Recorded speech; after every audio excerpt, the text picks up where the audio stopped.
യൂട്യൂബിലേക്ക് സ്വാഗതം. ദുരൂഹ മരണങ്ങൾ ഉൾപ്പെടെയുള്ള അന്വേഷണങ്ങളിൽ പ്രാഥമിക പരിശോധനാ ഘട്ടം മുതൽ ആവശ്യം സ്വീകരിക്കേണ്ട അനിവാര്യ നടപടിക്രമങ്ങൾ പലപ്പോഴും പാലിക്കപ്പെടുന്നില്ല. ഗുരുതരമായ കൃത്യവിലോപത്തിന്, വീഴ്ചകൾക്ക്, നിരുത്തരവാദത്തിന് ബന്ധപ്പെട്ട ഉദ്യോഗസ്ഥർ ചോദ്യം ചെയ്യപ്പെടുന്നുമില്ല. ആയതിലൂടെ ഇരകൾക്ക് ഭരണഘടന ഉറപ്പു നൽകുന്ന നീതി നിഷേധിക്കപ്പെടുന്നു, കുറ്റവാളികൾ രക്ഷപ്പെടുന്നു. ഔദ്യോഗിക തലത്തിൽ ഉണ്ടാകുന്ന അധാർമികമായ ഈ പ്രവണതകൾ കുറ്റവാളികൾക്ക് കൂടുതൽ കുറ്റകൃത്യങ്ങളിലേക്ക് പ്രചോദനമാകുന്നു. ആകയാൽ ബന്ധപ്പെട്ട ഉദ്യോഗസ്ഥരും അതോടൊപ്പം വ്യാജ പരാതികളിലൂടെയും ആളുകൾ മാറിയും അല്ലെങ്കിൽ പ്രതികൾ മാറിയും അറസ്റ്റ് ചെയ്യപ്പെട്ട് വിചാരണ നേരിട്ട് ജയിൽ ശിക്ഷ അനുഭവിക്കുമ്പോൾ കുറ്റക്കാരല്ല എന്ന് ബഹുമാനപ്പെട്ട കോടതിക്ക് ബോധ്യപ്പെട്ട് വിട്ടയക്കപ്പെടുന്ന എത്രയോ നിരപരാധികളുടെ തകർക്കപ്പെട്ട ജീവിതങ്ങൾക്ക് കാരണമാകുന്ന ഉദ്യോഗസ്ഥരും തീർച്ചയായും മാതൃകാപരമായ ശിക്ഷയ്ക്ക് വിധേയരാകേണ്ടവരാകുന്നു. ഇത്തരം സന്ദർഭങ്ങളിൽ ഭരണ സംവിധാനത്തിൻ്റെ നിസ്സംഗത, അലസ മനോഭാവം തികച്ചും സ്വാഭാവികമായി കഴിഞ്ഞിരിക്കുന്നു. എന്നാൽ ഇതേ വിഷയത്തിൽ അപൂർവം വിധിന്യായങ്ങൾ ഉണ്ടാകാമെങ്കിലും ബഹുമാനപ്പെട്ട ജുഡീഷ്യറിയുടെ നിശബ്ദത ഒരുപക്ഷെ സാങ്കേതിക കാരണങ്ങളാലാകാമെങ്കിലും ആവർത്തനങ്ങളാകുമ്പോൾ ആയത് നിയമവ്യവസ്ഥകളിൽ വിശ്വാസമുള്ള, പ്രതീക്ഷയുള്ള ഏവരെയും വ്യാകുലരാക്കുന്നു. നാം അനുവർത്തിച്ചു വരുന്ന നീതി, നിയമ, ധർമാധിഷ്ഠിതമായ സാമൂഹ്യ ഘടനയുടെ താളം തെറ്റുന്നു. അന്വേഷണ ഉദ്യോഗസ്ഥർ അറിഞ്ഞോ അറിയാതെയോ സൃഷ്ടിക്കുന്ന പഴുതുകളിലൂടെ കൊടും കുറ്റവാളികൾ രക്ഷപ്പെടുമ്പോൾ ചവിട്ടി അരയ്ക്കപ്പെടുന്ന ജീവിതങ്ങളുടെ ധർമ്മസങ്കടം, നിസ്സഹായാവസ്ഥ ബന്ധപ്പെട്ടവർ കാണുന്നില്ല. ഇനി എന്ത് എന്ന ചോദ്യവുമായി നീതിപീഠത്തിലേക്ക് വിരൽ ചൂണ്ടുന്ന ഇരകളുടെ, ഉറ്റവരുടെ കരയുന്ന മുഖങ്ങൾ നിയമവഴികളിലൂടെ എത്രയെത്ര കടന്നുപോയിട്ടും ഉത്തരവാദിത്തപ്പെട്ടവരുടെ മൗനം തുടർന്നേ പോകുന്നു. വാളയാർ പെൺകുട്ടികൾ, സിദ്ധാർത്ഥ്, കെ നവീൻ ബാബു തുടങ്ങി എത്രയോ ഉദാഹരണങ്ങൾ നമ്മുടെ വിചാരങ്ങളിൽ ഉണ്ടാകുന്നു. ഈ സാഹചര്യത്തിൽ ഔദ്യോഗിക രംഗത്ത് തുടരാൻ അർഹരല്ലാത്ത ഇത്തരം ഉദ്യോഗസ്ഥരെ ശിക്ഷിക്കാൻ ഭരണ നിയമ സംവിധാനങ്ങൾ ഇനിയെങ്കിലും തയ്യാറാകേണ്ടതാകുന്നു. ഒരുപക്ഷേ നിയമവ്യവസ്ഥകൾക്ക് ഭേദഗതി ആവശ്യമെങ്കിൽ അപ്രകാരം തിരുത്തപ്പെട്ടും ഇരകൾക്ക്, ഉറ്റവർക്ക്, നിരപരാധികൾക്ക് നീതി ഉറപ്പുവരുത്തേണ്ടതാകുന്നു. നിയമാനുസൃതമായും നിഷ്പക്ഷതയോടും കാര്യക്ഷമതയോടും ആർജവത്തോടും പ്രതിബദ്ധതയോടും പ്രവർത്തിച്ചു വരുന്ന നമ്മുടെ പോലീസ് സേനയിലെ ബഹുഭൂരിപക്ഷം ഉദ്യോഗസ്ഥരുടെയും സുദീർഘമായ കൃത്യനിർവഹണം തീർച്ചയായും ഇവിടെ ആദരവോടെ സ്മരിക്കുന്നു. എന്നാൽ ഒരു ന്യൂനപക്ഷത്തിൻ്റെ ഗൗരവമായ കൃത്യവിലോപം, അനാസ്ഥ പൊതുസമൂഹത്തിൻ്റെ ദുരന്തമാകുമ്പോൾ ആയത് വിളിച്ചു പറയാനും നിർബന്ധരാകുന്നു എന്നും വിനയപൂർവ്വം പറയട്ടെ.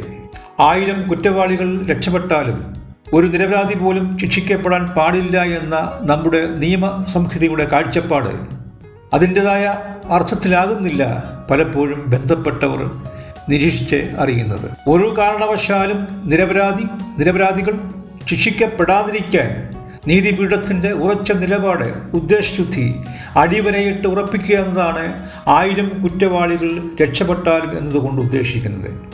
നിയമാനുസൃതമായ ശക്തമായ അന്വേഷണ നടപടികൾക്കുള്ള മുന്നറിയിപ്പാകുന്നു ഈ പ്രയോഗം. ആവശ്യമെങ്കിൽ ബന്ധപ്പെട്ടവരുടെ പരിശീലനത്തിൽ ഈ വിഷയത്തിൽ, ഈ പ്രയോഗത്തിൽ പ്രഗത്ഭമതികളാൽ ക്ലാസുകൾ എടുക്കപ്പെടേണ്ടതുമാകുന്നു. തികച്ചും അടിയന്തര പ്രാധാന്യമുള്ള പരാമർശ വിഷയം സംബന്ധിച്ച് അക്ഷരം MC യൂട്യൂബ് ചാനലിലൂടെ പ്രഗത്ഭമതികൾ പ്രതികരിക്കുന്നു.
സൈറ്റ് ഒന്ന് പോയി നോക്കണം. ഞാൻ ഒരു പ്രാവശ്യം വിളിച്ചു, 2 പ്രാവശ്യം വിളിച്ചു. അപ്പോൾ ഒരു ദിവസം പോയിട്ട് ഞാൻ സൈറ്റിൽ പോയി നോക്കിയിട്ടുണ്ടെന്ന് പറഞ്ഞു. ആ സംരംഭകൻ എൻ്റെ മുറിയിലേക്ക് പലതവണ വന്നു.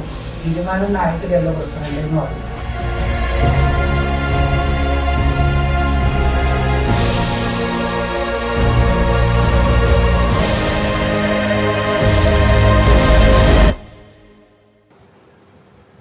നമ്മുടെ നിയമ സംവിധാനം എന്ന് പറയുന്നത് യഥാർത്ഥത്തിൽ പ്രധാനമായിട്ടും 2 വിഭാഗമാണ്. അതായത് കീഴ്ക്കോടതികളെ സംബന്ധിച്ചിടത്തോളം, ഒന്ന് ഒരു സിവിൽ നമ്മളെപ്പോഴും പറയും, 2 ക്രിമിനൽ സംവിധാനം.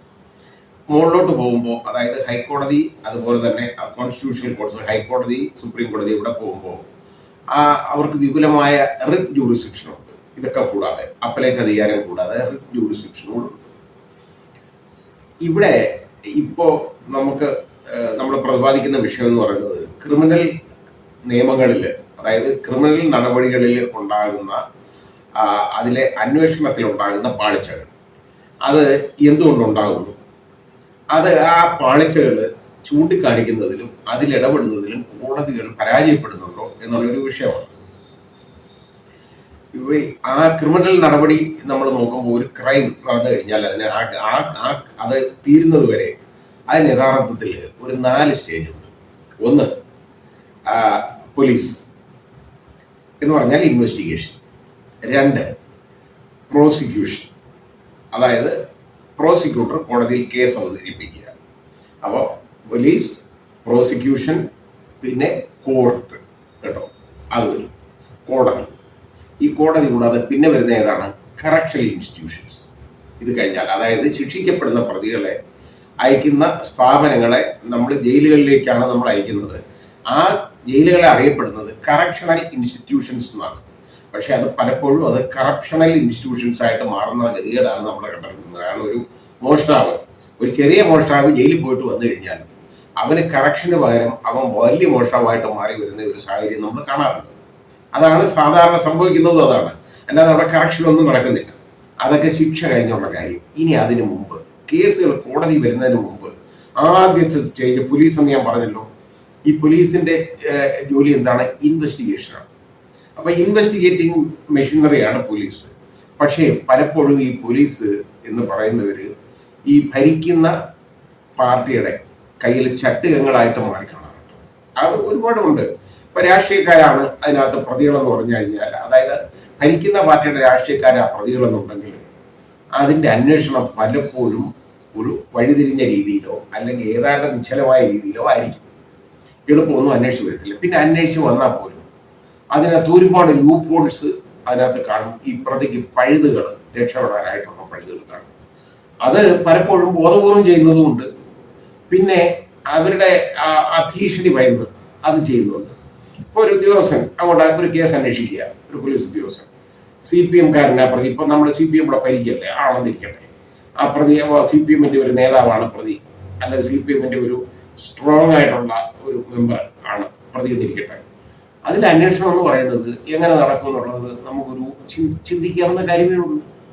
കുറ്റമല്ല. കാരണം ഇത് അന്വേഷിച്ച ഈ പോലീസ് ഉദ്യോഗസ്ഥന് ചാർജ് കൊടുത്തു കഴിഞ്ഞാൽ പിന്നെ അയാൾ അനുഭവിക്കുന്ന കഷ്ടപ്പാടുകൾ എന്ന് പറയുന്നത് വളരെ വലുതാണ്. അന്വേഷണം തന്നെ ശരിയായ രീതിയിൽ നടക്കത്തില്ല പലപ്പോഴും. അത് നമുക്ക് കാണാവുന്ന ഒരു കാര്യമാണ്. ഉദാഹരണമായിട്ട് ഇപ്പം നമ്മൾ കണ്ട ഈ ഒരു സിദ്ധാർത്ഥിന്റെ മരണത്തിന്റെ കേസ്, അത് ഞാൻ മരണമെന്ന് പറഞ്ഞാൽ അതാണ്, ആത്മഹത്യ എന്ന് ഇവർ പറയുന്നു. ആത്മഹത്യയാണോ കൊലപാതകമാണോ എന്നുള്ളതിനെ കുറിച്ച് എനിക്ക് അതിനകത്തൊന്നും ഇപ്പൊ പറയാൻ അറിഞ്ഞൂടാ. കൊലപാതകമാകാനാണ് ഒരുപാട് സാധ്യതകളുള്ളത്. കാരണം അതിന്റെ എവിഡൻസ് ഒക്കെ അട്ടിമറിക്കപ്പെട്ടതാണ്, നമ്മൾ കണ്ടതാണ്. ആ കേസ് അങ്ങോട്ട് പോയി കഴിഞ്ഞു കഴിഞ്ഞാൽ ഇനി എന്തോ ആവും എന്നുള്ളതിനെ കുറിച്ച് നമുക്കൊരു ഊഹമില്ല. ആ കേസ് അട്ടിമറിക്കുന്നതിന് ഒരുപാട് കാര്യങ്ങൾ നടന്നു. അവിടെ ഒരു രാഷ്ട്രീയ പാർട്ടിയുടെ നേതൃത്വത്തിൽ ഒരു നേതാവ് തന്നെ വിളിച്ച് പറഞ്ഞ് അവിടെ മീറ്റിംഗ് കൂടി വന്നിട്ടുണ്ട് ഈ പ്രതികൾക്ക് വേണ്ടി. അപ്പോൾ ഈ പ്രതികള് അതിന്റെ കാര്യം എന്താണ്? പ്രതികളെ SFI-ക്കാരാണ്, അതായത് ഭരിക്കുന്ന പാർട്ടിയുടെ സ്റ്റുഡൻസ് വിങ്ങിപ്പെട്ട ആളുകളാണ്. അങ്ങനെയുള്ളപ്പോൾ അവരെ രക്ഷിക്കാൻ ബോധപൂർവമായ ശ്രമം നടന്നു എന്നുള്ളത് സംശയമില്ലാത്ത കാര്യമാണ്. ഇനി അത് ബാക്കി ഇപ്പോഴും അതിന്റെ അന്വേഷണം തീർന്നിട്ടില്ല. ആ കേസ് CBIക്ക് കൊടുത്തെങ്കിലും ഒന്നും ആയിട്ടില്ല, ഇത് ഈ രീതിയിൽ ഇരിക്കുകയാണ് എന്നാണ് ഞാൻ മനസ്സിലാക്കുന്നത്. എനിക്ക് ബാക്കി അതിനെക്കുറിച്ച് പറയാനായിട്ട് സ്റ്റേജ് ഇപ്പോൾ എനിക്കറിയില്ല. ഒരു ഉദാഹരണമാണ് ഞാൻ പറഞ്ഞത്. ഇനി അടുത്തത് ഇപ്പം നമ്മൾ കണ്ടുള്ളൂ, ഈ പി ദിവ്യ എന്ന് പറയുന്ന അതായത് ഒരു ഈ CPM നേതാവ്, കണ്ണൂരുള്ള നേതാവ്, അവർ പ്രതിയായിട്ട് വന്ന ഒരു കേസാണല്ലോ നവീൻ ബാബുവിൻ്റെ മരണപ്രസവം. അത് മരണമെന്നേ ഞാൻ പറയുന്നുള്ളൂ. കാരണം അതിൻ്റെ ഒരു പ്രോപ്പറായിട്ട് അതിനകത്ത് ഒരു പോസ്റ്റ്മോർട്ടം പോലും നടന്നതായിട്ട് എനിക്ക് തോന്നിയിട്ടില്ല. എനിക്ക് അതിനെക്കുറിച്ച് അറിയില്ല. അത് കാരണം അത് നമുക്ക് കണ്ടാലേ മനസ്സിലാവും. പോസ്റ്റ്മോർട്ടം റിപ്പോർട്ടൊന്നും ഇതുവരെ പുറത്ത് വന്നിട്ടില്ല, കിട്ടിയിട്ടില്ല. ഇനി അവർക്കൊക്കെ കിട്ടി കാണുമെന്ന് എനിക്കറിയില്ല. ഏതായാലും അല്ലെ അതിന് കോടതിയിൽ നിന്ന് കാണും, അതിൻ്റെ കോപ്പി കോടതി പ്രൊഡ്യൂസ് ചെയ്യുമ്പോഴാണ് എടുക്കാനും വരവുള്ളൂ. കാരണം അത് ഈ ബന്ധുക്കളും അദ്ദേഹത്തിൻ്റെ സുഹൃത്തുക്കൾ, അതായത് ഇവിടുന്നുള്ള ആളുകൾ, നാട്ടുകാരും ഒക്കെ ചെല്ലുന്നതിന് മുമ്പ് തന്നെ ഇൻക്വസ്റ്റ് കഴിഞ്ഞു. അത് തന്നെ തെറ്റാണ്. അത് കഴിഞ്ഞ് പോസ്റ്റ്മോർട്ടം കഴിഞ്ഞു. പോസ്റ്റ്മോർട്ടം ഒന്നും ഇവരെ കാണിക്കാതെ പോസ്റ്റ്മോർട്ടം ചെയ്യാൻ പാടുള്ളതല്ല. എന്നിട്ട് അങ്ങനെ ചെയ്തു തന്നു. അപ്പം ബോഡി ഐഡന്റിഫൈ ചെയ്യണം. അതൊക്കെ ഇവർ ചെയ്യേണ്ടതാണ് യഥാർത്ഥത്തിൽ. പിന്നെ അവിടെ ഉള്ള ഉദ്യോഗസ്ഥനായതുകൊണ്ട്, ഒരു ADM ആയിരുന്നതുകൊണ്ട് അവിടെ ഉള്ളവർക്കെല്ലാം അറിയാവുന്നുണ്ട്. ഐഡന്റിഫിക്കേഷന്റെ പർപ്പസ് ഇല്ലെന്ന് പറയാം. പക്ഷേ എന്നാലും ആ ബോഡി ഇവരെ പോസ്റ്റ്മോർട്ടത്തിന് വിധേയാക്കുന്നതിന് മുമ്പ് തന്നെ ഇവരെ കാണിക്കേണ്ടതല്ലേ ബന്ധുക്കളെ? അവർക്ക് കാണാനുള്ള അവകാശം ഉണ്ടല്ലോ. അത് ചെയ്തില്ല. അതിന് മുമ്പാണ് അത് പോസ്റ്റ്മോർട്ടം ഒക്കെ നടന്നിരിക്കുന്നത്. അത് കഴിഞ്ഞിട്ട് അതിന്റെ അന്വേഷണം ഇപ്പൊ എവിടാണ് എന്ന് ചോദിച്ചു കഴിഞ്ഞാൽ, അന്വേഷണം ഇങ്ങനെ ശൂന്യാകാശത്ത് ഇങ്ങനെ കറങ്ങുകയാണ്. കാരണം അതിനകത്ത് ഇടപെട്ടേക്കുന്ന ആളുകളെ ഇതുവരെ ചോദ്യം ചെയ്തിട്ടില്ല. കളക്ടർ മൊഴി മാറ്റി പറഞ്ഞു. വളരെ ദുരൂഹമായ രീതിയിലാണ് കളക്ടറുടെ പെരുമാറ്റം. അതേപോലെ തന്നെ ഒരു പ്രശാന്ത്, അയാൾക്ക് എന്നയുടെ പേര് പ്രശാന്തെന്നോ പ്രശാന്തനെന്നോ അയാൾക്കറിയില്ല. ആ രീതിയിലുള്ള ഒരുത്തൻ ആണ് ഒരു ലൈസൻസിന്, പെട്രോൾ ബങ്കിന്റെ ലൈസൻസിന് അപ്ലൈ ചെയ്തേക്കുന്നത്. അതിനുള്ള കഴിവുള്ള സാമ്പത്തിക ശേഷിയുള്ളവരല്ല അയാൾ, വേറെ ആരുടെയും ബനാമിയാണ്.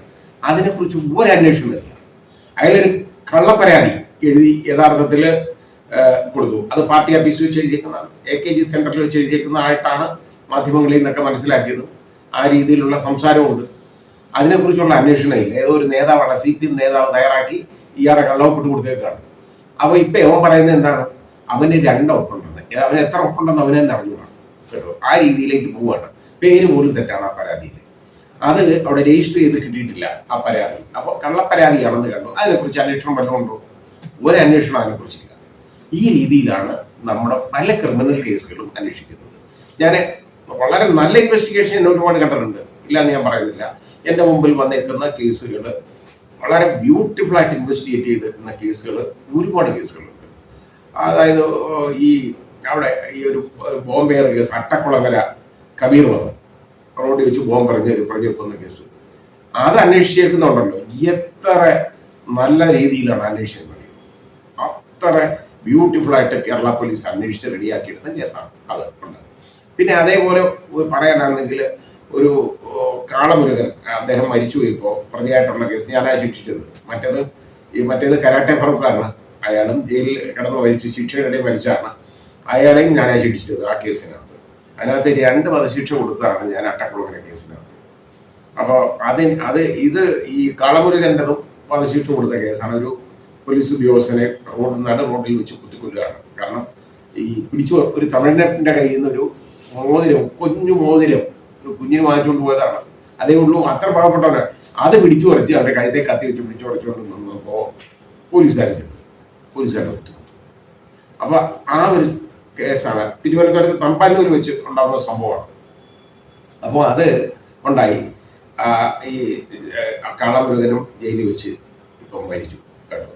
ശിക്ഷയുടെ മരണം, ശിക്ഷ പൂർത്തിയാകുന്നതിന് മുമ്പ് മരിച്ചു. അപ്പൊ ഇത് അതിലൊക്കെ നല്ല ബ്യൂട്ടിഫുൾ ആയിട്ട് അന്വേഷിച്ച കേസുകളാണ്. അതേപോലെയാണ് ആലുവ കൊലക്കേസ്. അത് എൻ്റെ മുമ്പിൽ നടന്ന കേസാണ്. അത് കേരള പോലീസ് വളരെ നല്ലതായിട്ട് അന്വേഷിച്ചു.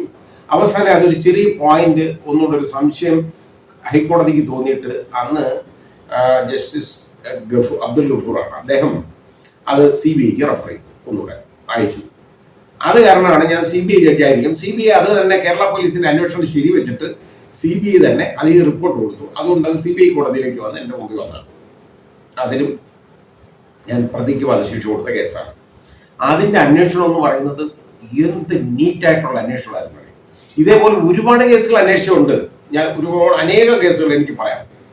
എന്നാൽ വളരെ മോശമായിട്ട് വളരെ ഷാബിയായിട്ട് അന്വേഷിച്ചേക്കുന്ന ഏതാനും കേസുകളും എൻ്റെ മുമ്പിൽ വന്നിട്ടുണ്ട്.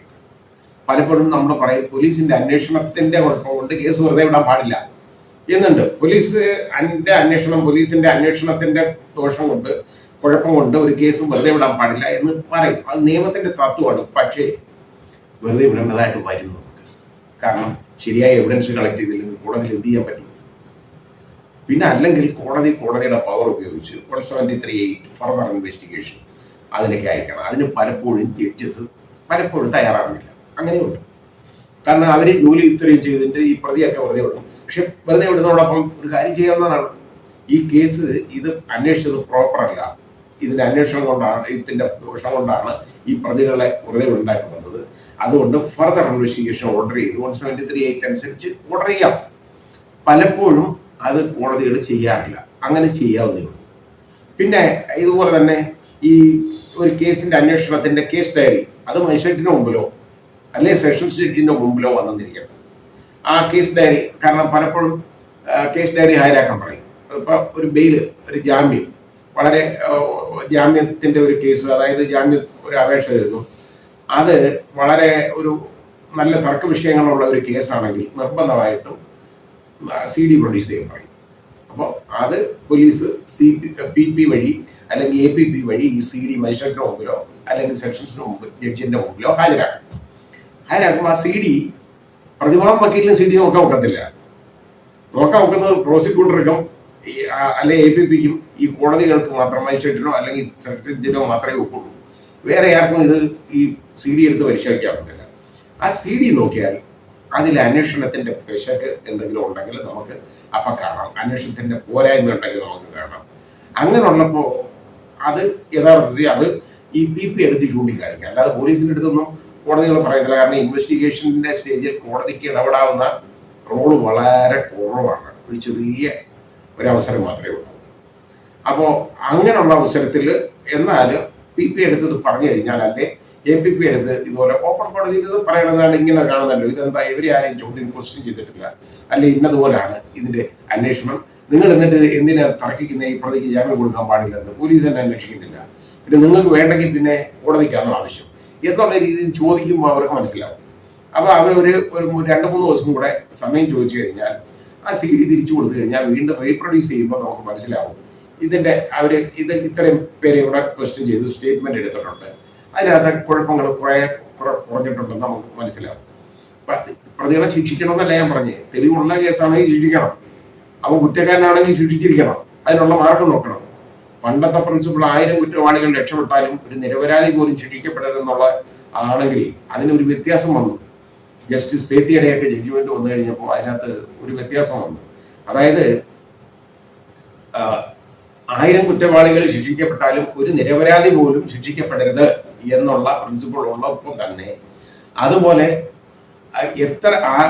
അതായത് ഒരു നിരപരാധിയും ശിക്ഷിക്കപ്പെടരുതെന്നുള്ളത് പോലെ തുല്യ പരിഗണനയാണ് ഒരു കുറ്റവാളിയും ശിക്ഷിക്കപ്പെടാതെ പോകരുത് എന്നുള്ളത്.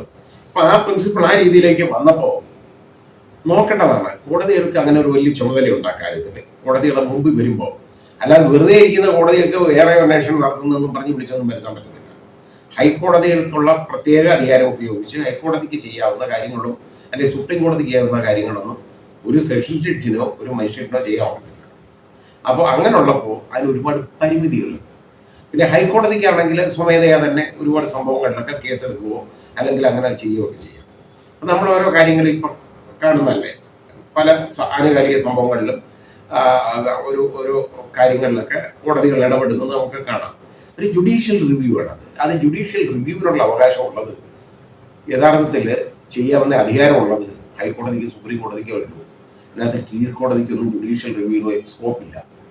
അപ്പോൾ ഇത് എന്തെങ്കിലും ഒരു കാര്യം നടക്കണമെങ്കിൽ വിളിച്ചു പറഞ്ഞ് ഇതെന്താ ഇങ്ങനെ ചെയ്യുന്നത്, എന്താ കാര്യം എന്നുള്ള അത് അന്വേഷിക്കേണ്ടത്, ഇത് നോക്കാം. അങ്ങനെ നോക്കുന്നതാണ് ജുഡീഷ്യൽ റിവ്യൂ. അതിനുള്ള അധികാരം ഈ മേൽക്കോടതികൾക്ക് മാത്രമേ ഉള്ളൂ, ഈ കീഴ്ക്കോടതികൾക്ക് അതിനുള്ള അവകാശമില്ല. അപ്പോൾ നമുക്ക് ഇപ്പോൾ വേണ്ടതെന്ന് പറഞ്ഞാൽ എന്തറിയോ, പോലീസ് യഥാർത്ഥത്തിൽ ശരിയായ രീതിയിൽ വേണം ഈ കേസുകൾ അന്വേഷിക്കാൻ. അതെന്താണെന്നറിയോ, ഗവൺമെന്റ് പോലും അതിന് തയ്യാറാകത്തില്ല പലപ്പോഴും. ഒരൊറ്റ ഗവൺമെന്റും, അത് ഏത് പാർട്ടി ഭരിച്ചാലും അങ്ങനെ വരും. ഇതെന്താണെന്നറിയോ, ഇത് സുപ്രീം കോടതി കാലാകാലങ്ങളായിട്ട് പറഞ്ഞുകൊണ്ടിരിക്കുന്ന ഒരു കാര്യമാണ്. ലോ ആൻഡ് ഓർഡർ, ഇൻവെസ്റ്റിഗേഷൻ, അത് രണ്ടും രണ്ടാണ്. അപ്പൊ ലോ ആൻഡ് ഓർഡർ നോക്കുന്നവർ ഒരു section law and order, investigation നോക്കുന്നവർ ഇൻവെസ്റ്റിഗേഷൻ.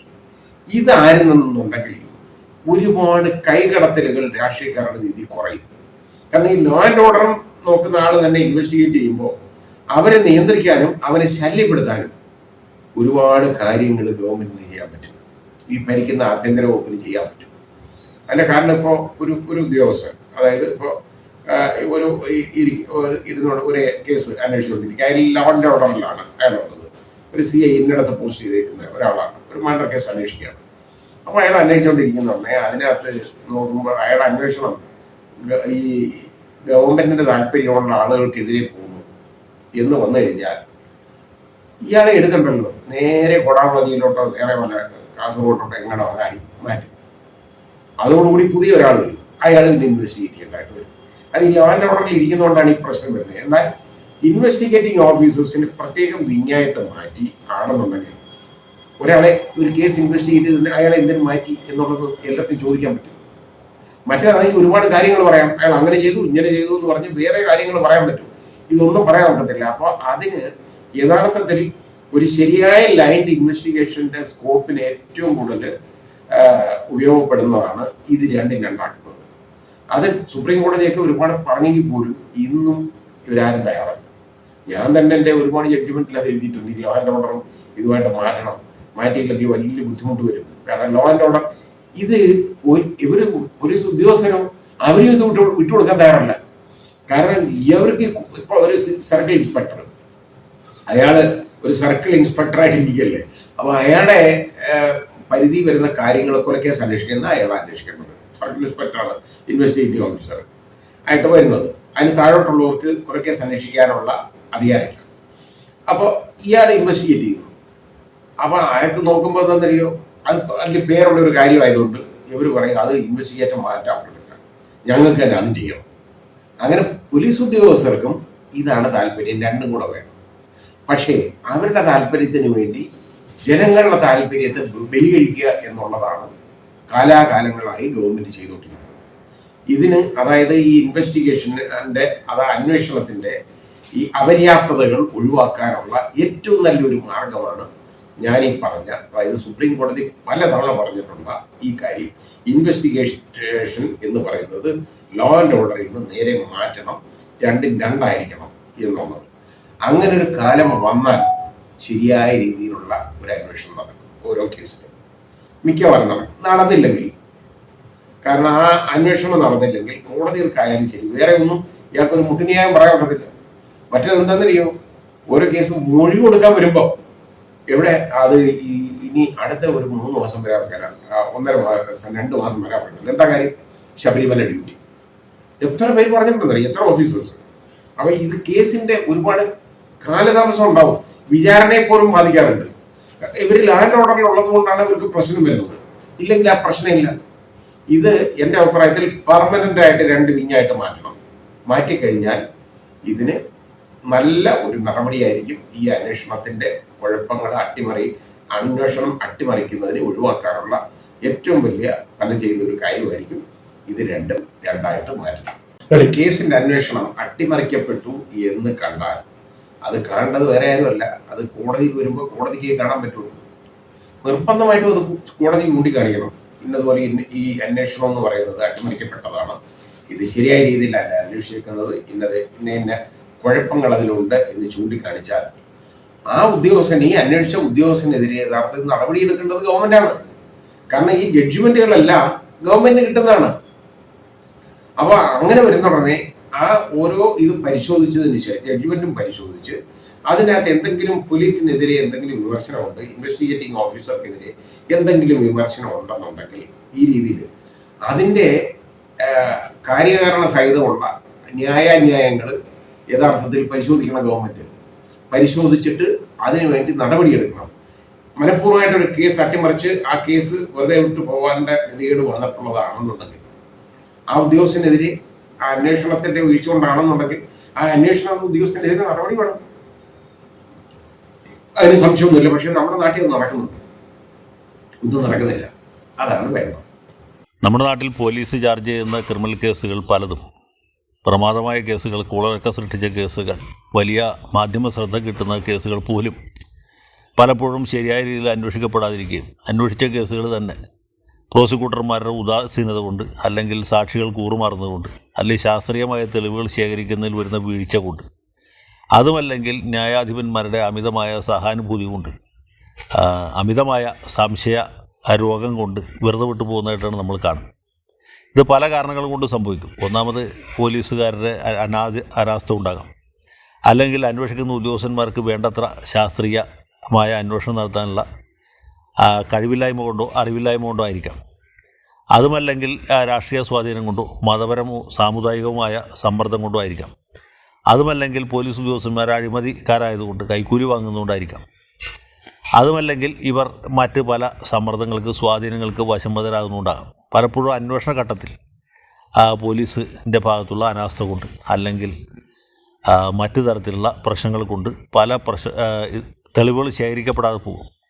അത് ശേഖരിച്ച തെളിവുകൾ തന്നെ ശാസ്ത്രീയമായി വിശകലനം ചെയ്യുകയും അത് കൂട്ടിച്ചേർത്ത് കോടതിയുടെ മുമ്പാകെ സമർപ്പിക്കുന്നതിൽ വീഴ്ച വരിച്ച് കുറ്റപത്രം തന്നെ തകരാറിലായിരിക്കും.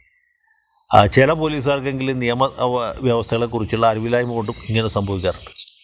അന്വേഷണത്തിൽ വരുന്ന പാകപ്പിഴകൾ കൂടാതെ ഈ പ്രോസിക്യൂട്ടർ എന്നുള്ളത് വളരെ പ്രധാനപ്പെട്ട ഒരു ഘടകമാണ്. പ്രോസിക്യൂട്ടർമാർ കഴിവുള്ളവരല്ലെങ്കിൽ സ്വാഭാവികമായിട്ടും കേസ് വിചാരണ നടത്തുന്നതിൽ വലിയ വീഴ്ചകൾ സംഭവിക്കും. മാത്രവുമല്ല, പ്രതികളുടെ അഭിഭാഷകർ വളരെ പരിചയസമ്പന്നരായിരിക്കും, സമർത്ഥരായിരിക്കും. കറുപ്പിനെ വെളുപ്പാക്കാനും വെളുപ്പിനെ കറുപ്പാക്കാനും ചുവപ്പിനെ പച്ചയാക്കാനും ഒക്കെ കഴിവുള്ളവരെ. പിന്നെ വിചാരണ ഘട്ടത്തിൽ സാക്ഷികൾ കൂറുമാറാനുള്ള സാധ്യതയുണ്ട്. പട്ടാപ്പകൽ പൊതുജന മധ്യത്തിൽ നടന്ന കൊലപാതകങ്ങൾ പോലും കോടതിയിലെത്തുമ്പോൾ കണ്ട സാക്ഷികൾ കണ്ടില്ല എന്ന് പറയുകയും അവർ കൂറുമാറുകയൊക്കെ ചെയ്യുന്നത് സാധാരണ സംഭവമാണ്. ഇനി കൂറുമാറുന്ന സാക്ഷികളെ തന്നെ പ്രോസിക്യൂട്ടർമാർ പ്രഗത്ഭരാണെങ്കിൽ എതിർവിസ്താരം ചെയ്ത് അവരിൽ നിന്ന് കൃത്യമായിട്ടുള്ള തെളിവുകൾ ശേഖരിക്കാൻ കഴിയും. അതിനൊക്കെ കഴിവും പ്രാപ്തിയുള്ള പ്രോസിക്യൂട്ടർമാർ നമ്മുടെ നാട്ടിൽ വളരെ കുറവാണ്. ശ്രീ അഡ്വക്കേറ്റ് ജനാർദ്ദനക്കുറുപ്പിൻ്റെ ആത്മകഥ വായിച്ചിട്ടുള്ളവർക്കറിയാം. അദ്ദേഹം പ്രോസിക്യൂട്ടറായിരുന്ന ചില കേസുകൾ എങ്ങനെയാണ് കൂറുമാറിയ സാക്ഷികളെ എതിർവിസ്താരം ചെയ്ത് പ്രോസിക്യൂഷന് അനുകൂലമായ തെളിവുകൾ ശേഖരിച്ചിട്ടുള്ളത് എന്ന്. ആലപ്പുഴയിലെ അഡീഷണൽ ജില്ലാ പ്രോസിക്യൂട്ടറായിരുന്ന ജോയിക്കുട്ടി ജോസ് ഈ കാര്യത്തിൽ വളരെ പ്രഗത്ഭനായ കഴിവ് തെളിയിച്ച ഒരാളായിരുന്നു. കൂറുമാറുന്ന സാക്ഷികളായിരുന്നു അദ്ദേഹത്തിന് കൂടുതൽ ഇഷ്ടം. കാരണം അവരെ എതിർവിസ്താരം ചെയ്ത് പ്രോസിക്യൂഷന് വളരെ കൃത്യമായിട്ടുള്ള തെളിവ്, പ്രതി ശിക്ഷിക്കാൻ വേണ്ട തെളിവുകൾ അവരിൽ തന്നെ സമാഹരിച്ചെടുക്കാൻ അദ്ദേഹത്തിന് കഴിവായിരുന്നു. പക്ഷേ അത്രയും പ്രാഗൽഭ്യമുള്ള ആളുകൾ പൊതുവെ നമ്മുടെ നാട്ടിലെ പ്രോസിക്യൂട്ടർമാരിൽ ഇല്ല എന്നുള്ളൊരു സത്യമാണ്. അതുകൊണ്ടാണ് പല കേസുകളിലും സ്പെഷ്യൽ പ്രോസിക്യൂട്ടറെ നിയമിക്കണം എന്നുള്ള മുറവിളി ഉയരുന്നത്. ഈ സ്പെഷ്യൽ പബ്ലിക് പ്രോസിക്യൂട്ടറെ നിയമിക്കുന്ന കേസുകളിലാണ് പിന്നെയും കുറെയെങ്കിലുമൊക്കെ ശിക്ഷ ഉണ്ടാകുന്നത് എന്ന കാര്യം ഇതിനോട് ചേർത്ത് പറയേണ്ടതാണ്. അപ്പോൾ പ്രഗത്ഭരായ പ്രോസിക്യൂട്ടർമാരില്ലാത്തത് തീർച്ചയായിട്ടും പലപ്പോഴും ഈ കേസുകൾ വെറുതെ വിട്ടു പോകുന്നതിന് കാരണമാണ്. പ്രോസിക്യൂട്ടർമാർ വെറുതെ ശമ്പളം കിട്ടാൻ വേണ്ടി ജോലി ചെയ്യുന്നവരാകരുത്. അതിനേക്കാൾ ഉപരിയായിട്ട് ഈ ഉത്തരവാദിത്വത്തോട് നീതി പുലർത്താൻ കഴിയുന്നവരായിരിക്കും. അതുപോലെ തന്നെ ഒരു ഘടകമാണ് ന്യായാധിപന്മാർ.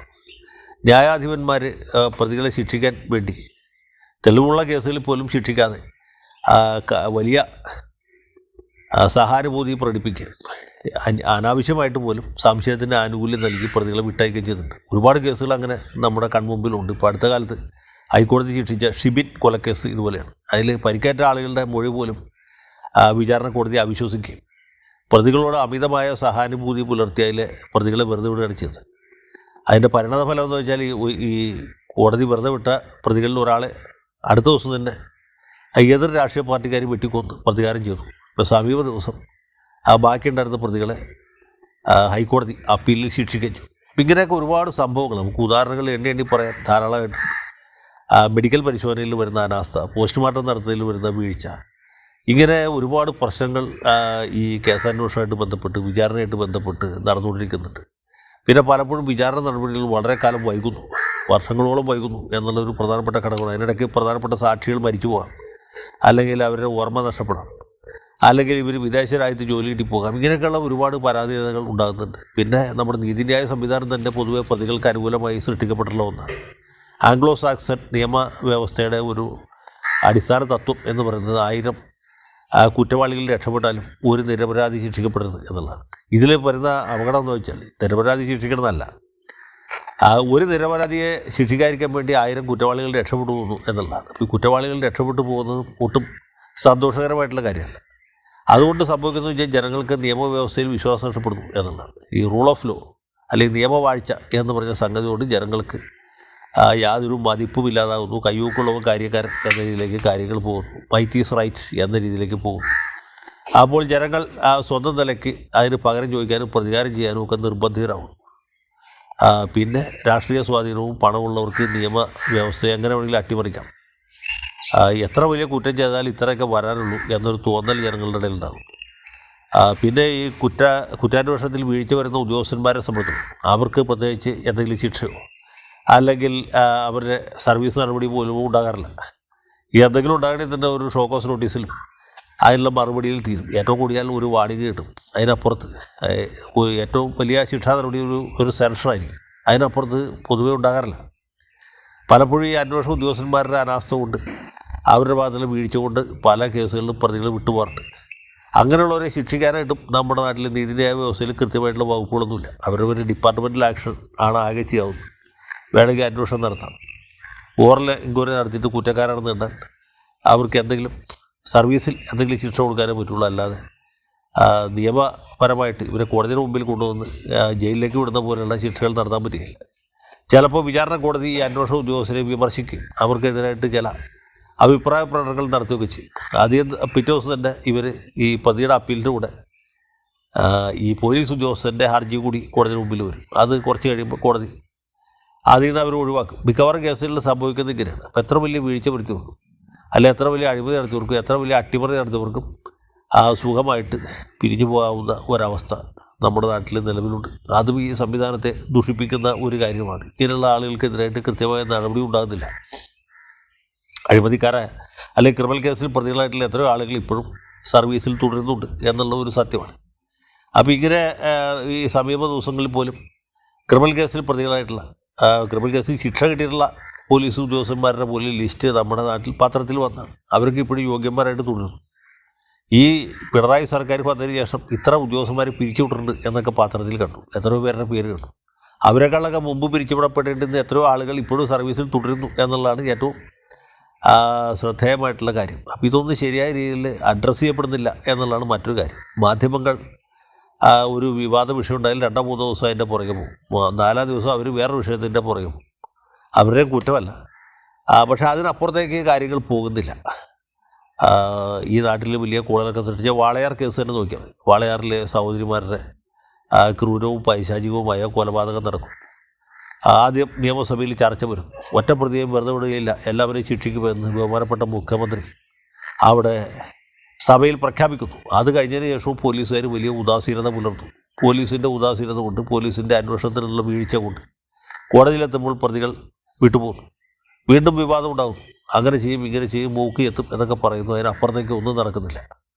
ഹൈക്കോടതിക്ക് പോലും ഹൈക്കോടതിയുടെ മനസാക്ഷിയെ ഞെട്ടിച്ച കേസായതുകൊണ്ട് റിമാൻഡ് ചെയ്തു. കേസ് അന്വേഷണം CBI ഏൽപ്പിച്ചു. ലോക്കൽ പോലീസ് നടത്തി അതേ അന്വേഷണം തന്നെ CBI നടത്തി. അവർ ഏതാണ്ട് അതേ രീതിയിലുള്ള കുറ്റപത്രം തന്നെ വീണ്ടും സമർപ്പിച്ചിരിക്കുന്നു. അപ്പോൾ ഇതിൽ എവിടെ നിന്ന് എവിടേക്കാണ് നമ്മൾ പോകുന്നത്? CBI അന്വേഷണം കൊണ്ട് എന്ത് മേന്മയാണ് ഉണ്ടായത് എന്നുള്ളത് പ്രധാനപ്പെട്ട കാര്യമാണ്. പിന്നെ മത സമുദായ സംഘടനകൾ ഉൾപ്പെട്ട കേസുകൾ അതിലൊക്കെ ഏതാണ്ട് ഇതുപോലെ തന്നെയാണ് സംഭവിക്കും. ഇപ്പോൾ അഭയ കേസ് നോക്കിയാൽ മതി. അഭയ കിണറ്റിൽ വീണ് മരിച്ചു എന്ന രീതിയിലാണ് പത്രങ്ങൾ വാർത്ത കൊടുത്തത്. അത് കൊലപാതകമാണ് എന്ന കാര്യം കോട്ടയം ടൗണിൽ മിക്കവാറും എല്ലാ ആളുകൾക്കും അന്ന് ദിവസം തന്നെ അറിയാം. ലോക്കൽ പോലീസ് അന്വേഷിച്ചു, ക്രൈംബ്രാഞ്ച് അന്വേഷിച്ചു, എല്ലാം ആത്മഹത്യ നടന്നു പോയി. CBIക്ക് വിട്ടു. എത്രയോ കൊല്ലങ്ങൾക്ക് ശേഷം CBI ആദ്യത്തെ അന്വേഷണത്തിൽ ആത്മഹത്യ നടന്നു പോയി. അന്ന് ചീഫ് ജുഡീഷ്യൽ മജിസ്ട്രേറ്റായിരുന്ന KK ഉത്തരൻ ആ റിപ്പോർട്ട് തള്ളിക്കളഞ്ഞു. രണ്ടാമത് അന്വേഷിച്ചപ്പോൾ അത് ആത്മഹത്യയല്ല കൊലപാതകമാണെന്ന് കണ്ടെത്തി. പക്ഷേ പ്രതികളെ കണ്ടുപിടിക്കാൻ പറ്റിയില്ല എന്ന് പറഞ്ഞ റിപ്പോർട്ട് കൊടുത്തു. അതും തള്ളിക്കളഞ്ഞു മൊറൈസ് എന്ന് പറഞ്ഞ ഒരു ചീഫ് ജുഡീഷ്യൽ മജിസ്ട്രേറ്റ്. അതിനെ തുടർന്ന് വീണ്ടും പോലീസ് അന്വേഷിച്ചു. പ്രതികളെ കണ്ടുകിട്ടി, പക്ഷേ അവർ ശിക്ഷിക്കാൻ മാത്രമേ തെളിവില്ലാതെ അതും തള്ളിക്കളഞ്ഞു. ശാരംഗധരൻ എന്ന് പറഞ്ഞ വേറൊരു ചീഫ് ജുഡീഷ്യൽ മജിസ്ട്രേറ്റ്. അങ്ങനെ 3 മജിസ്ട്രേറ്റുമാരുടെ ശ്രമഫലമായിട്ടാണ് ഈ പ്രതികളെ പോലീസ് അറസ്റ്റ് ചെയ്ത് അവരെ നിയമത്തിന് മുമ്പിൽ കൊണ്ടുവന്ന് വിചാരണ നടത്തി അവർക്ക് കടലാസിലാണെങ്കിൽ പോലും ജീവപര്യന്തം കഠിന തടവ് വിധിക്കാനുള്ള സാഹചര്യം ഉണ്ടായി. എത്രയോ കൊല്ലത്തെ പരിശ്രമം അതിൻ്റെ പുറകിലുണ്ടായിരുന്നു. എത്രയോ വലിയ സമരങ്ങൾ അതിൻ്റെ പുറകിലുണ്ടായിരുന്നു. ജോമോൻ പുത്തമ്പുരക്കൽ എന്ന് പറഞ്ഞ ഒരു ചെറുപ്പക്കാരൻ കല്യാണം പോലും കഴിക്കാതെ ഈ അഭയയ്ക്ക് നീതി കിട്ടാൻ വേണ്ടി പുറകെ നടന്നുകൊണ്ടാണ് ഇതുവരേക്ക് എത്തിയത്. അഭയയുടെ പിതാവ് ഒരു ഘട്ടത്തിൽ ഈ സമരം പോരാട്ടം നിർത്തിപ്പോയിരുന്നു. അപ്പോൾ നമ്മുടെ നാട്ടിൽ നടക്കുന്ന മിക്കവാറും കേസുകളിൽ ഇതാണ് സംഭവിക്കുന്നത്. ഫലപ്രദമായ അന്വേഷണം നടക്കുന്നില്ല. ഇനി കൃത്യമായിട്ട് സത്യസന്ധമായിട്ട് അന്വേഷിക്കുന്ന പോലീസ് ഉദ്യോഗസ്ഥന്മാർക്ക് എന്ത് പറ്റും? അതും പ്രധാനപ്പെട്ട കാര്യമാണ്. അവർക്ക് രാഷ്ട്രപതിയുടെ മെഡലോ ഗവർണറുടെ മെഡലോ മുഖ്യമന്ത്രിയുടെ പോലീസ് മെഡലോ ആയിരിക്കില്ല, മിക്കവാറും കിട്ടുന്നത് സസ്പെൻഷനായിരിക്കും. ഇപ്പോൾ തലശ്ശേരിയിൽ NDF പ്രവർത്തകനായിരുന്ന ഫസൽ എന്ന യുവാവിനെ വെട്ടിക്കൊന്ന കേസുണ്ട്. ആ വെട്ടിക്കൊന്ന കേസിലെ പിറ്റേ ദിവസം തന്നെ പ്രതികളുടെ പേര് വിവരം CPM നേതാക്കൾ, അന്നത്തെ ആഭ്യന്തരമന്ത്രിയായിരുന്ന കോടിയേരി ബാലകൃഷ്ണൻ്റെ താല്പര്യപ്രകാരം അന്വേഷണ ഉദ്യോഗസ്ഥന് കൊടുത്തിരുന്നു. പക്ഷേ അന്വേഷണ ഉദ്യോഗസ്ഥൻ അവിടെ അന്വേഷണം നിർത്താതെ തുടർന്ന് അന്വേഷിച്ചുകൊണ്ട് CPM നേതാക്കളാണ് അതിലെ കൊലപാതകത്തിന് പ്രേരക ശക്തിയായിട്ട് പ്രവർത്തിച്ചത് അദ്ദേഹത്തിന് മനസ്സിലായി. അവരെ പ്രതിയാക്കുന്നതിന് മുമ്പ് തന്നെ ഇദ്ദേഹത്തെ ആ സമയത്ത് സ്ഥലം മാറ്റി, പിന്നീട് അദ്ദേഹത്തെ സസ്പെൻഡ് ചെയ്തു. പിന്നീട് അദ്ദേഹത്തെ ഈ ഭരിക്കുന്ന പാർട്ടിയുടെ ആളുകൾ മാരകമായിട്ട് ആക്രമിച്ച് പരിക്കേൽപ്പിച്ചു. വളരെ കാലം ആശുപത്രിയിൽ കഴിഞ്ഞിട്ട് വന്നു. തിരിച്ചു വന്നപ്പോൾ സസ്പെൻഷൻ പിൻവലിച്ചില്ല. പിന്നെ കേസ് ഹൈക്കോടതി എഴുതി തള്ളിയതിന് ശേഷം സർവീസിൽ തിരിച്ചെടുത്തു. അതിനുശേഷം കൃത്യമായിട്ടുള്ള പോസ്റ്റിംഗ് കൊടുത്തില്ല, പ്രൊമോഷൻ കൊടുത്തില്ല. IPSലേക്കുള്ള സ്ഥാനക്കയറ്റം തടഞ്ഞു വെച്ചു. സ്ഥാനക്കയറ്റം കിട്ടിയതിന് ശേഷവും പോസ്റ്റിംഗ് കൊടുത്തില്ല. ഇന്നേ ദിവസം വരെ ആ ഉദ്യോഗസ്ഥന് സർവീസിൽ നിന്ന് വിരമിച്ചിട്ട് ഗ്രാറ്റുവിറ്റിയും മറ്റു ആനുകൂല്യങ്ങളും കിട്ടിയിട്ടില്ല. അപ്പോൾ ഇതാണ് സത്യസന്ധമായിട്ട് കേസ് അന്വേഷിച്ചാൽ ഒരു പോലീസുകാരന് പ്രതീക്ഷിക്കാവുന്ന പ്രതിഫലം. ഇപ്പോൾ സമീപ ദിവസം നടന്ന നമുക്ക് എല്ലാവർക്കും ഓർമ്മയുള്ളൊരു കാര്യമാണ് എലത്തൂർ തീവെപ്പ് കേസ്. ഓടിക്കൊണ്ടിരിക്കുന്ന ട്രെയിന് ഡൽഹിക്കാരനായ ഒരാൾ തീ വയ്ക്കും, പെട്രോൾ ഒഴിച്ച് കത്തിക്കും. അതിൽ നിന്ന് ചാടി മരിക്കും, 3 പേർ മരിക്കും. അപ്പോൾ ഈ കേസ് അന്വേഷിച്ചു. പ്രതി എവിടെ പോയി എന്ന് ആർക്കും അറിയില്ല. പ്രതി അതേ ട്രെയിനിൽ തന്നെ കണ്ണൂർക്ക് പോയി, അവിടെ നിന്ന് ട്രെയിൻ കയറി വടക്കേ ഇന്ത്യക്ക് പോയി എന്നുള്ളത് പിന്നീട് മനസ്സിലായി. ഈ പ്രതിയെ ലൊക്കേറ്റ് ചെയ്തത് കേരള പോലീസിൽ ഒരു ഗ്രേഡ് SI ആണ്. ആ ഗ്രേഡ് SIക്ക് കിട്ടിയ പാരിതോഷികം എന്ന് വെച്ചാൽ അയാൾക്ക് സസ്പെൻഷൻ കിട്ടിയിട്ടുള്ളതാണ്. അയാൾക്ക് വേണ്ട നിർദ്ദേശം കൊടുത്തത് നമ്മുടെ ADGP P. വിജയനാണ്. വിജയന് കിട്ടിയത് സസ്പെൻഷനാണ്. അപ്പോൾ പിന്നെ ആളുകളെ എങ്ങനെ അന്വേഷിക്കും? ഇവരുടെ വല്ല കുടുംബകാര്യമാണ്, അവരുടെ ഭാര്യ വീട്ടുകാരുടെ കാര്യത്തിന് വേണ്ടിയിട്ടുണ്ട് ഇവർ അന്വേഷണം നടത്തുന്നത്. സ്വാഭാവികമായിട്ടും ഇത്തരമൊക്കെ അന്വേഷിച്ചാൽ മതി എന്നൊരു രീതിയിലേക്ക് പോലീസുകാർ പോകും. അപ്പോൾ നമ്മുടെ നീതിന്യായ സംവിധാനം, നിയമപരിപാലന സംവിധാനവും അടിമുടിയും ഉടച്ചു വാർക്കേണ്ട ഒരു ആവശ്യമാണ്. അല്ലാതെ കണ്ട് ഇതുപോലെയുള്ള ചർച്ചകൾ സംഘടിപ്പിക്കുന്നുണ്ടോ അഭിപ്രായ പ്രകടനം നടത്തുകൊണ്ടൊന്നും പ്രത്യേകിച്ച് യാതൊരു പ്രയോജനമില്ല. പോലീസുകാർ നടത്തുന്ന മനുഷ്യാവകാശ ലംഘനത്തെ പറ്റി നമ്മൾ ദിവസവും പത്രത്തിലൊക്കെ വായിക്കുന്നുണ്ട്. പക്ഷേ പോലീസുകാർ അനുഭവിക്കുന്ന മനുഷ്യാവകാശ പ്രശ്നങ്ങളെന്ന് വെച്ചാൽ ഭയങ്കരമാണ്. അവരനുഭവിക്കുന്ന സമ്മർദ്ദം അതിഭയങ്കരമാണ്. അവരുടെ ഭാര്യയും കുട്ടികളും അനുഭവിക്കുന്ന മാനസിക പീഡനം അതിഭയാനകമാണ്. ഇതൊന്നും ആരും ഒരു സമയത്തും അഡ്രസ്സ് ചെയ്യുന്നില്ല. സമീപ ദിവസങ്ങളിൽ എത്ര പോലീസുകാരാണ് ആത്മഹത്യ ചെയ്തത്? ഈ സർക്കാർ വന്നേ പിന്നെ കഴിഞ്ഞ 8 കൊല്ലത്തിനിടയ്ക്ക് ആത്മഹത്യ ചെയ്ത പോലീസുകാരുടെ എണ്ണം നമ്മളെ ഭയപ്പെടുത്തുന്ന ഒന്നാണ്. ഈ സർക്കാരിൻ്റെ കുഴപ്പമല്ലത്. ഏത് സർക്കാർ ഭരിച്ചാലും പോലീസുകാർ അനുഭവിക്കുന്ന സമ്മർദ്ദങ്ങൾ, മേലുദ്യോഗസ്ഥന്മാരിൽ നിന്ന്, രാഷ്ട്രീയ മുതലാളിമാരിൽ നിന്ന്, ജോലി സ്ഥലത്തുള്ള മറ്റ് പ്രശ്നങ്ങൾ ഒക്കെ അതിഭയങ്കരമാണ്. വനിതാ പോലീസുകാരൻ്റെ എത്ര പേര് ആത്മഹത്യ എന്ന് നോക്കിയാൽ മതി. ഇനി എത്ര പേര് ഉടനെ ആത്മഹത്യ ചെയ്യാനിരിക്കുന്നു എന്നുള്ളത് നമ്മളെ അമ്പരപ്പിക്കുന്ന ഒരു കണക്കാണ്. അപ്പം ഇങ്ങനെ ഒരുപാട് പ്രശ്നങ്ങൾ പോലീസ് സംവിധാനത്തിലുണ്ട്, നിയമപരിപാലനത്തിലുണ്ട്, അന്വേഷണത്തിലുണ്ട്, പ്രോസിക്യൂഷനിലുണ്ട്, പല ഘട്ടങ്ങളിലുമുണ്ട്. അപ്പോൾ സത്യസന്ധരായ ആളുകൾക്ക് തീരെ പ്രവർത്തിക്കാൻ പറ്റാത്ത ഒരു മേഖലയായിട്ട് നമ്മുടെ പോലീസ് മാറിയിരിക്കുകയാണ്. കേരള പോലീസിലെ ഉദ്യോഗസ്ഥന്മാരിൽ വലിയൊരു ഭാഗം ഇപ്പോൾ ഉയർന്ന ബിരുദമുള്ളവരാണ്. ബിരുദധാരികളും ബിരുദാനന്തര ബിരുദധാരികളും ഒക്കെ ഉണ്ട്. വെറും പോലീസുകാർ, സാധാരണ പോലീസുകാർ പോലും, സിവിൽ പോലീസ് ഓഫീസർമാർ പോലും. പക്ഷെ അവർക്ക് അന്തസ്സുകൊണ്ട് ജോലിയാവുന്ന ഒരു സാഹചര്യം ഉണ്ടോ എന്ന് ചോദിച്ചാൽ ഇല്ല എന്ന് തന്നെ പറയേണ്ടത്. സത്യസന്ധരായ ആണ് ബഹുഭൂരിപക്ഷം പേരും. പക്ഷേ അവരെ നമ്മൾ കാണുകയില്ല. ഇവർ മിക്കവാറൊക്കെ ട്രാഫിക്കിലായിരിക്കും, അല്ലെങ്കിൽ വിജിലൻസിലായിരിക്കും, അതല്ലെങ്കിൽ ഇൻ്റലിജൻസിലായിരിക്കും, അല്ലെങ്കിൽ DCRBയിലായിരിക്കും. സത്യസന്ധരായ ഉദ്യോഗസ്ഥരെ ലോ ആൻഡ് ഓർഡറിൽ പൊതുവെ പോസ്റ്റ് ചെയ്യാറില്ല.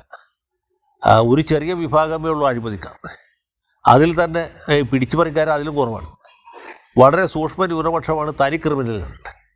പക്ഷേ അവരാണ് ഈ പോലീസ് സേനയ്ക്ക് മൊത്തത്തിൽ ചീത്തപ്പേരുണ്ടാകുന്നത്. അപ്പം ഇങ്ങനെ ഒരു വലിയ ഒരു വിഷ സർക്കിളായിട്ട്, ദൂഷിത വലയമായിട്ട് നമ്മുടെ പോലീസ് സംവിധാനം മാറിക്കൊണ്ടിരിക്കുകയാണ്. പിന്നെ ഇതിനൊരു പരിഹാരമായിട്ട് പറയുന്നത് ലോ ആൻഡ് ഓർഡർ കുറ്റാന്വേഷണം 2 ആക്കുക എന്നുള്ളതാണ്.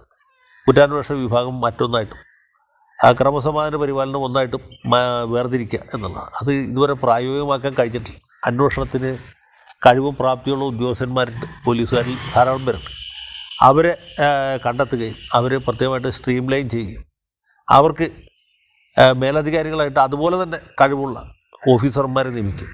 അത് വേറൊരു വിഭാഗമാക്കി തിരിക്കുകയും ചെയ്യുകയാണെങ്കിൽ ഒരു പരിധി വരെ, അപ്പോഴും ഒരു പരിധി വരെ പറ്റുള്ളൂ, ഒരു പരിധി വരെ ഇതിൽ ഗുണപരമായ മാറ്റങ്ങൾ ഉണ്ടാക്കാൻ കഴിയും എന്നുള്ളതാണ്. രണ്ടാമത്, കേസന്വേഷണത്തിൽ വലിയ വീഴ്ച വരുത്തിയതായി കണ്ടെത്തുന്ന ഉദ്യോഗസ്ഥന്മാരെ വിചാരണ കോടതിക്ക് തന്നെ ശിക്ഷിക്കാനുള്ള ഒരു വ്യവസ്ഥ ഇപ്പോഴത്തെ നിലയ്ക്കില്ലാതെ അങ്ങനെ ഒരു സംവിധാനം കൂടി ഉണ്ടാക്കുന്നതിനെക്കുറിച്ച് ആലോചിക്കാവുന്നതാണ്. നമ്മുടെ ക്രിമിനൽ നിയമവും നടപടി നിയമവും സമീപകാലത്ത് പരിഷ്കരിക്കും. വലിയ പരിഷ്കാരമൊന്നും വരുത്തിയില്ല. അതിൻ്റെ പേര് മാറ്റിയെന്ന് മാത്രമേ. ഇന്ത്യൻ പീനൽ കോഡിൻ്റെ പേര് ഭാരതീയ ന്യായ സംഹിത എന്നാക്കി മാറ്റി. അങ്ങനെ തൊലിപ്പുറത്തുള്ള ചികിത്സയല്ല വേണ്ടത്. ഈ നീതിന്യായ സംവിധാനത്തെ അടിമുടി ഉടച്ചു വാർക്കേണ്ട സമയം കഴിഞ്ഞു. പണ്ട് ബ്രിട്ടനിലുണ്ടായിരുന്ന ഒരു രീതിയാണ് ബ്രിട്ടീഷുകാർ ഇവിടെ പരീക്ഷിച്ചിട്ട് പോയത്. പക്ഷേ ബ്രിട്ടീഷുകാർ പോയി, ആ രാജ്യത്ത് ഒരുപാട് മാറ്റങ്ങൾ വന്നു.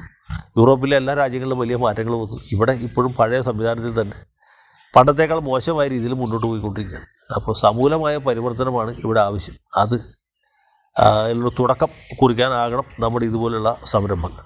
പൊതു ഖജനാവിലേക്കുള്ള വരവിൽ നല്ലൊരു ശതമാനം ലോട്ടറി മദ്യ വിൽപ്പനകളിലൂടെയാണെങ്കിലും കാലങ്ങളായി ഭരണതലങ്ങളിലൂടെ കടന്നുപോകുന്ന ഭരണാധികാരികൾ നമ്മളിൽ ഓരോ പൗരൻ്റെയും സുരക്ഷിതത്വം ഉറപ്പുവരുത്തുന്നതിനായി ശക്തമായ നിരീക്ഷണത്തിൻ്റെയും പഠനത്തിൻ്റെയും അടിസ്ഥാനത്തിൽ എന്തെല്ലാമാണ് ചെയ്തു വരുന്നതെന്ന് ഗൗരവമായി പരിശോധിക്കേണ്ടതാകുന്നു. ഉദാഹരണത്തിന്, നമ്മുടെ ആയുസ്സുമായി ബന്ധപ്പെട്ട് പ്രായത്തിൻ്റെ അവസ്ഥാന്തരങ്ങൾക്കനുസൃതമായി സംസ്ഥാന, ജില്ല, ചിലപ്പോൾ പഞ്ചായത്ത്, വാർഡ് തലങ്ങൾ വരെയും ശിശുക്ഷേമ സമിതികൾ, കൂടാതെ ബാലാവകാശ കമ്മീഷൻ, യുവജന കമ്മീഷൻ, വനിതാ കമ്മീഷൻ, മനുഷ്യാവകാശ കമ്മീഷൻ തുടങ്ങി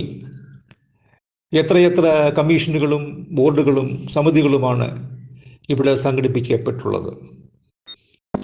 ഓരോന്നിനും കോടികളുടെ സാമ്പത്തിക ബാധ്യതകൾ ഉണ്ടായിട്ടും പൊതുസമൂഹത്തിൻ്റെ താല്പര്യം പരിഗണിച്ച് എല്ലാം ഭംഗിയായി പരിപാലിച്ചു വരുന്നില്ലേ?